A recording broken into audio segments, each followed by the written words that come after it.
Assalamualaikum warahmatullahi wabarakatuh. Pemirsa Ngobrol Cerdas, kali ini kita kehadiran tamu yang sangat istimewa. Seorang yang sudah sangat kita kenal di lingkungan kita, pemimpin kita di Kota Sawalunto, yaitu Pak Dery Asta. Assalamualaikum warahmatullahi wabarakatuh. Terima kasih sekali Pak Dery sudah hadir di studio kami untuk berbincang-bincang dengan beliau,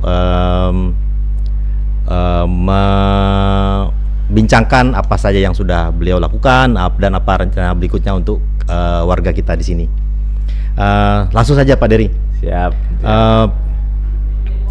Sebagai wali kota Sawalunto, tentu ada program-program yang Bapak sudah canangkan waktu itu. Dan sekarang dengan berakhirnya masa jabatan, Bapak mungkin bisa jelaskan kepada warga apa saja yang sudah terlaksana dan apa yang mungkin kalau memang ada yang belum. Ya, saya senang sekali sore hari ini dapat berkumpul ya di sini dan juga kita melaksanakan podcast pada hari ini. Yang penting kita dapat menyapa saudara-saudara kita semua dan ya presenternya Tuk Budi lagi, orang yang juga sudah berpengalaman malah di luar negeri. Ini luar biasa. Bicara program, bicara pemerintah daerah. Kita kebetulan sekarang kan sudah purna tugas nih. Purna tugas dan itu udah berjalan. Boleh disebut mantan berarti ya? Mantan, karena priorisasi kita itu 2018-2023 dan berakhir 17 September kemarin. Alhamdulillah tugas bisa dilaksanakan dengan baik.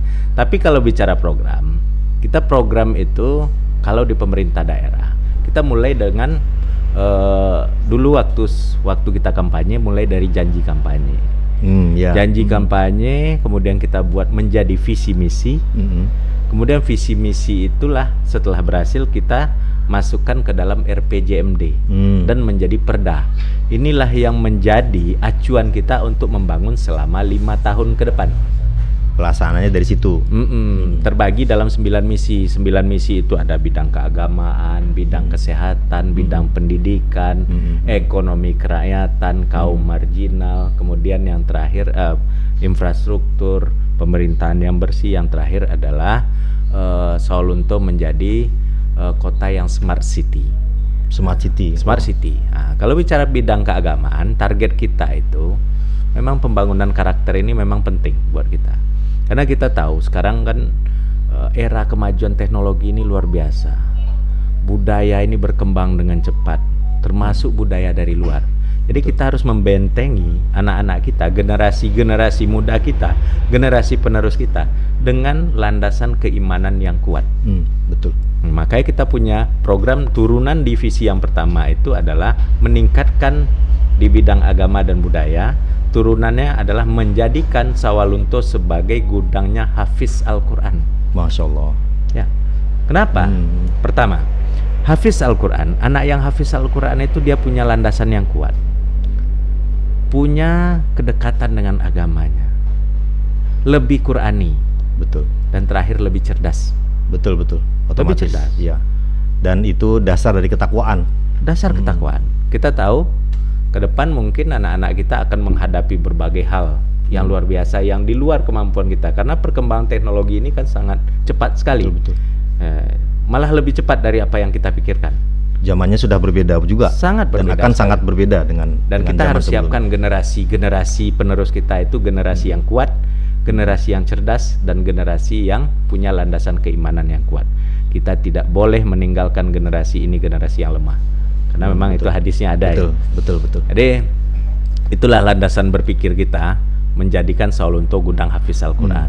Dan alhamdulillah terakhir sampai akhir masa jabatan sudah ada 52 rumah tahfiz binaan pemerintah Kota Sawalunto. Di Sawalunto, di luar rumah tahfiz sekolah yang sudah ada, di luar rumah tahfiz milik pribadi. Tetapi secara keseluruhan ini jumlahnya banyak sekali. Kalau bicara target di RPJMD, jumlah yang kita targetkan melebihi dari apa yang kita rencanakan. Karena memang animo dan keinginan masyarakat ini sangat kuat di bidang keagamaan. Kenapa masyarakat kita ingin seperti itu dan kenapa kita ingin seperti itu? Karena memang anak kita itu harus menjadi generasi yang kuat, generasi yang Qurani, punya landasan keimanan yang kuat, dan terakhir generasi yang cerdas. Karena anak hafiz Al-Quran itu adalah anak yang cerdas. Cerdas karena diasah. Dan kecerdasan itu kan tidak semuanya datang dengan sendirinya. Betul. Ada juga cerdas yang diasah.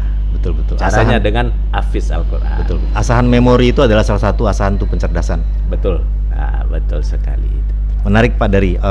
Ada lagi yang lain yang bisa diceritakan? Bidang pendidikan, kita juga punya program bagaimana meningkatkan mutu pendidikan yang ada di Kota Sawalunto.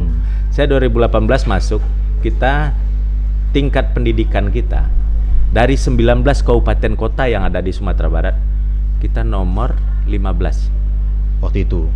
Nomor 16 sorry. Jadi 3 terbawah. Di akhir masa jabatan kami 2022-2023 kita 3 teratas. Alhamdulillah. Kemudian angka rata-rata lama sekolah kita meningkat. Kenapa? Karena kita banyak memberikan dukungan terhadap anak-anak kita. Dukungan itu baik moral maupun material. Dukungan material, setiap anak Sawalunto yang masuk SD, masuk SMP, bahkan masuk TK kita berikan seragam. Walaupun uang sekolah sudah gratis, tetapi untuk masuk sekolah ini butuh biaya yang cukup banyak. Betul. Termasuk siapa saja anak Sawalunto masuk perguruan tinggi, kita berikan reward uang masuk. Dan siapa saja anak Sawalunto yang IPK-nya di atas 3,1, kita berikan reward tiap semester. Ini memotivasi. Itu pemacu, iya. Saya punya data. 2018 kita mulai program reward nilai saja. Itu ada 380 anak Sawalunto yang IPK-nya di atas 3,1. 2019 sudah 500. Hampir double. Ya, 2020 700. 2021 sudah 1000 lebih. Artinya anak Sawalunto ini cerdas. Cuma mungkin sebelumnya belum ada motivasi lah gitu. Betul. Stimulusnya belum. Stimulusnya belum. Artinya ini kita motivasi menunjukkan peran serta dari pemerintah. Karena tugas mendidik itu adalah butuh pengorbanan dari orang tua, butuh semangat dari anak itu sendiri, dan butuh supporting atau dukungan dari pemerintah. Disinilah kita masuk pada waktu. Di situ masuk pemerintah. Dan terakhir kita punya kampus lah. Tahun 2021 alhamdulillah Sawalunto sudah punya kampus. Ini cita-cita pendahulu kita dulunya. Sawalunto harus punya kampus, dan alhamdulillah kita sudah punya kampus PSDKU UNP Sawalunto. Di Sawalunto. Yang nilai akreditasi dan segala macam sama dengan kampus utamanya yang ada di Padang. Oh gitu. Apa tadi namanya? UNP PSDKU UNP Sawalunto. Program studi di luar kampus utama. Dari UNP ya? Dari UNP. Dan kenapa kita kerjasama dengan UNP? Karena sekarang kita tahu UNP termasuk salah satu universitas terbesar di Sumatera dengan akreditasi yang bagus. Jadi kampus yang kita buat itu bukan kampus asal-asalan, adalah kampus yang terakreditasi. Bukan kaleng-kaleng namanya. Bukan kaleng-kaleng kalau bahasa anak sekarang. Gitu, Tuk Budi. Baik, Pak Dery.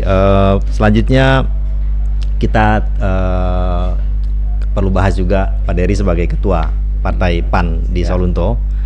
Mungkin perlu diceritakan juga apa saja yang sudah berhasil dilakukan DPD PAN. DPD PAN ya. Ini sekaligus nih sebagai wali kota dan juga ketua DPD. Beberapa program yang kita lakukan itu termasuk masukan dari para kader Partai Amanat Nasional, dan kebetulan kita juga punya anggota DPRD 2 orang, dan ini sangat mendukung program kita, termasuk program di bidang kesehatan. Di bidang kesehatan itu program kita adalah bagaimana masyarakat Sawalunto dalam berobat itu tidak memikirkan biaya lagi, yaitu dimasukkan ke dalam BPJS Kesehatan. Program kita dulu namanya Kartu Sawalunto Sehat, tetapi karena secara nasional ini diwajibkan BPJS, jadi kita bayarkan premi BPJS untuk seluruh warga Sawalunto yang belum punya jaminan kesehatan. Dan sekarang tingkat peran serta tingkat kepesertaan BPJS Sawalunto itu sekitar 99,6%. Waktu kita masuk 2018 hanya 48%. Karena memang tidak dibayarkan oleh BPD. Jadi dibantu preminya. Dibayarkan bagi yang belum punya. Dan ini pengalaman kita dulu. Waktu kita sebagai anggota DPRD melihat masih banyak saudara-saudara kita di Sawalunto ini yang mendadak sulit, yang mendadak miskin, yang mendadak tidak mampu karena sakit. Masalah kesehatan. Karena sakit. Jadi setelah sakit dia mendadak tidak mampu. Karena memang biaya berobat itu sangat tinggi, apalagi yang urusannya dengan operasi dan lain-lain sebagainya. Dan itu harus punya tabungan yang cukup. Nah, tapi dengan BPJS, kartu jaminan kesehatan, ini solusinya.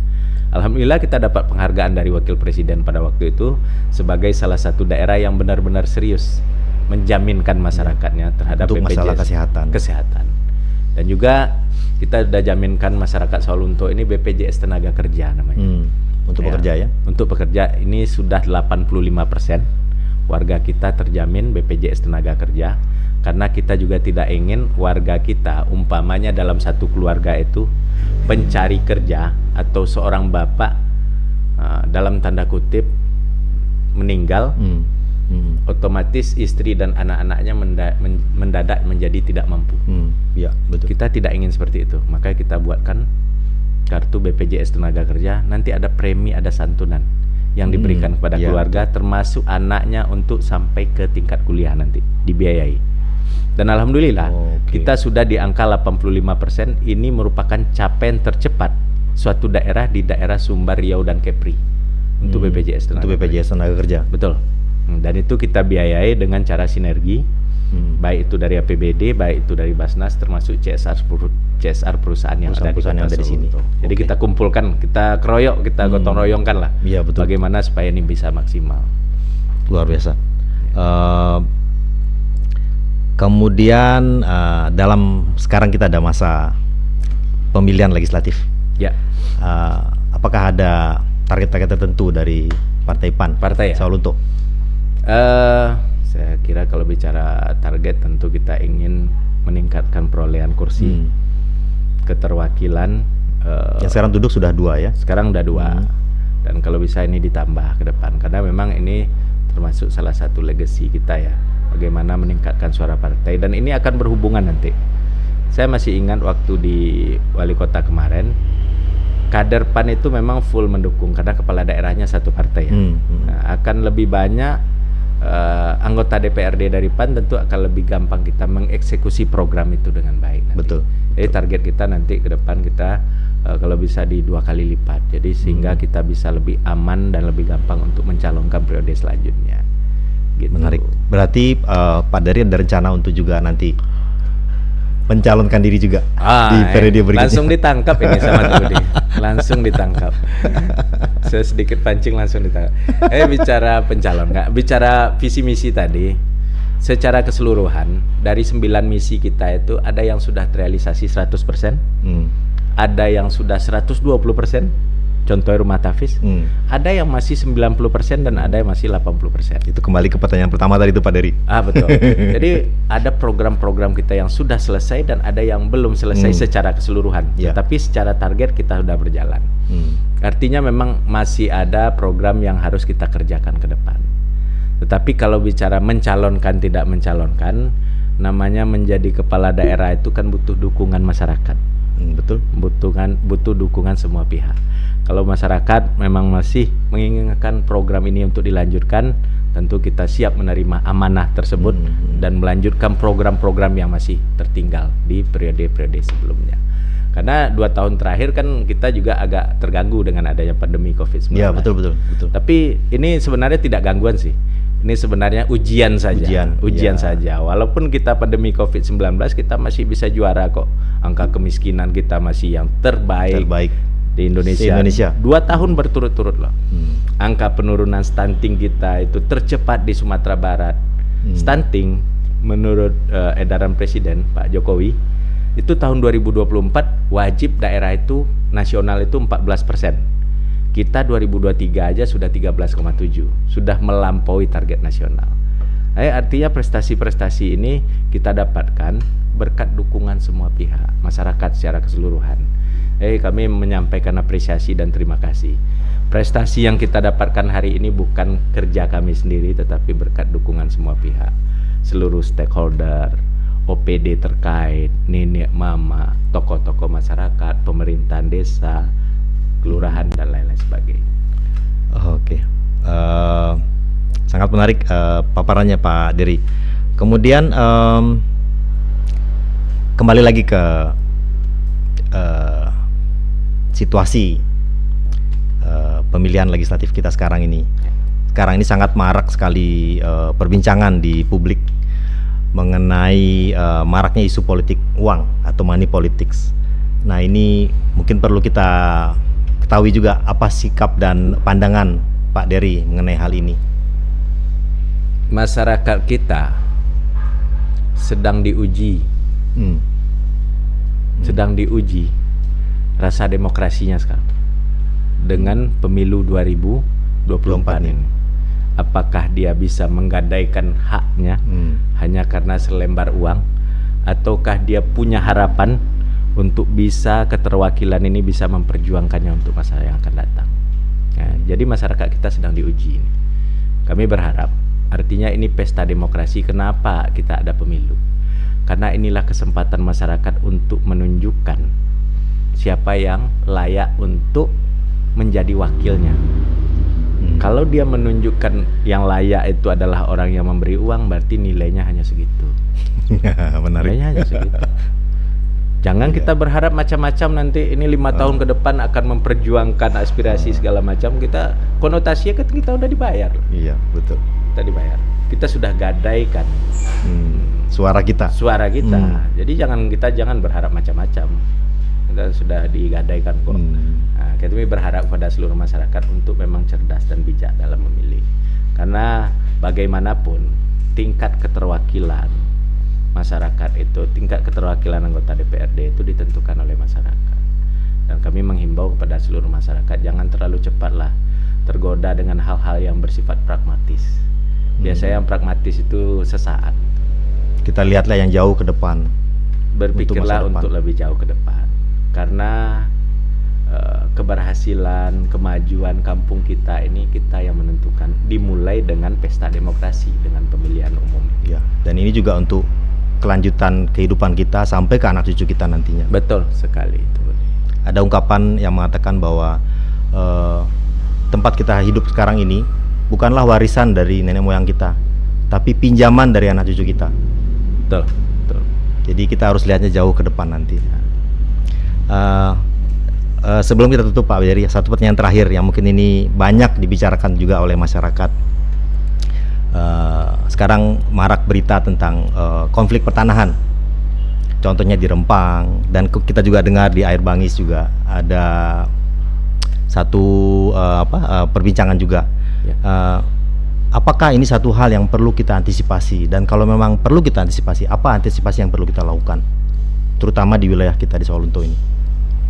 Kejadian yang terjadi sekarang itu kan rata-rata ada pembangunan dan investasi ya.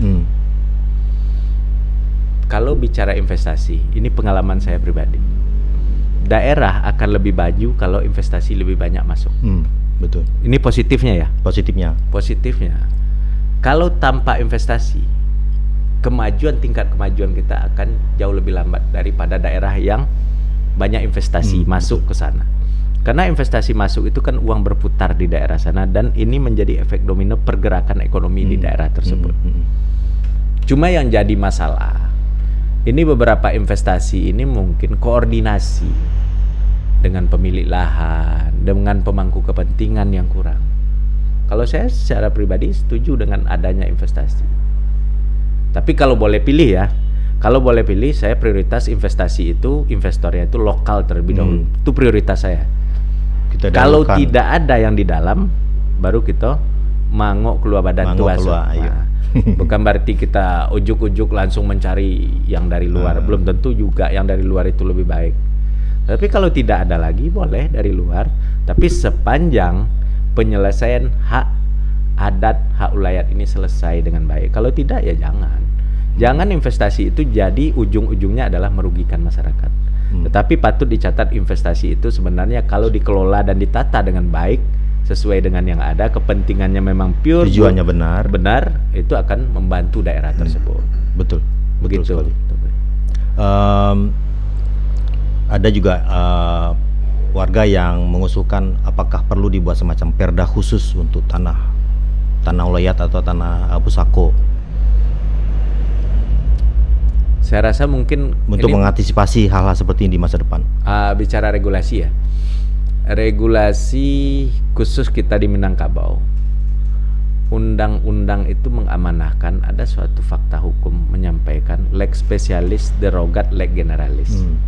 Jadi aturan yang bersifat umum itu dia akan mengikut kepada aturan yang bersifat khusus. Contoh, di Minangkabau ada terdapat perbedaan status hukum dengan aturan undang-undang pokok agraria, dan itu diakui oleh negara. Cuma pelaksanaannya saja yang mungkin di luar di luar aturan itu. Undang-undang kita di aturan kita masyarakat adat, pemilik lahan itu seluruh lahan yang ada di Sumatera Barat itu ada pemiliknya, tidak ada tanah kosong. Mulai dari dasar danau sampai ke puncak bukit ada pemilik, tidak ada lahan kosong, dan itu milik masyarakat adat, milik kaum. Tidak milik pribadi. Betul. Di Sumatera Barat ini tidak ada milik pribadi. Itulah keunikan kita di Sumbar ini. Itu kecuali harta pencarian. Ya, betul. Nah, tapi kalau harta non pencarian, harta istilahnya warisan dari suku kita, itu jatuhnya ke Kemenaker. Nah, kemudian beberapa waktu memang ada terjadi kendala. Kita kan harus legalisasi ya, sertifikat. Nah, sertifikat ini yang membuat terjadi perbedaan hak. Karena yang mensertifikatkan itu membuat atas nama pribadi. Ya, itu jadi boleh satu disertifikatkan masalah lagi. Hak adat, hak wilayah itu boleh disertifikatkan, tetapi kepemilikannya adalah nama kaum. Nama kaum. Boleh. Menarik. Betul, boleh. betul. Tapi jangan dibuat atas nama, umpamanya saya memiliki gelar sekarang, saya datuk ya, atas nama saya. Kalau saya buat atas nama saya, otomatis secara hukum perdata sudah jatuh haknya kepada anak saya sebagai waris nanti. Bukan keponakan lagi. Begitu. Tetapi kalau atas nama kaum dibuat, tetap adalah anak kemenakan yang meneruskan. Itu kaum. Nah, menarik itu ini saja. warga. Itu saja mungkin sedikit miss-nya. Tapi secara hukum, aturan hukum adat kita diterima secara nasional. Karena fakta hukum tadi. Dan patut kita catat, negara kita ini ada karena berdasarkan 200 kerajaan dulu yang memiliki hukum adat yang berbeda-beda, dan itu diterima oleh negara. Kebetulan. Begitu. Menarik Pak Dery. Perbincangan kita yang sungguh menarik ini mungkin tidak bisa kita perpanjang karena keterbatasan waktu. Tapi sebelum kita tutup, mungkin ada closing statement dari Pak Dery kepada warga Saulunto. Saya menyampaikan ucapan terima kasih. Pertama kepada seluruh warga Saulunto yang telah mengamanahkan kepada kami untuk menjadi kepala daerah wali kota selama 5 tahun terakhir ini, dan alhamdulillah kita bisa menjalankan program dan visi misi dengan baik.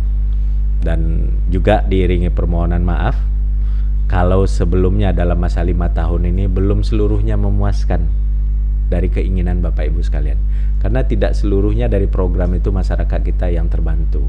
Contoh, kita memberikan bibit tanaman saja atau memberikan ternak, tidak seluruhnya mendapat ternak tersebut, sedangkan peminatnya banyak.